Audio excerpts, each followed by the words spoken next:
നിയമാവർത്തനം 28:13. എന്റെ കൽപ്പനകളും പ്രമാണങ്ങളും പാലിച്ചാൽ നിനക്ക് അധോഗതി ഉണ്ടാവത്തില്ല, നിനക്ക് അഭിവൃദ്ധി ഉണ്ടാവും.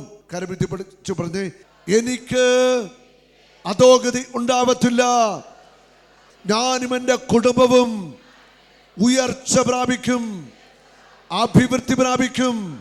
ഞങ്ങൾ തകർന്നു പോവത്തില്ല, ഞങ്ങൾ ഉയർച്ച പ്രാപിക്കും. ആത്മീയ ജീവിതത്തിൽ, ആത്മീയ ശുശ്രൂഷകളിൽ ഞങ്ങൾ ഉയർച്ച പ്രാപിക്കും. ഞങ്ങളുടെ ബിസിനസ്സിൽ, ജോലികളിൽ, കൃഷികളിൽ അഭിവൃദ്ധി പ്രാപിക്കും. ഞങ്ങൾ തകർന്നു പോവത്തില്ല, ആർക്കും ഞങ്ങളെ തോൽപ്പിക്കാനാവില്ല. യേശു എൻ്റെ കൂടെയുണ്ട്.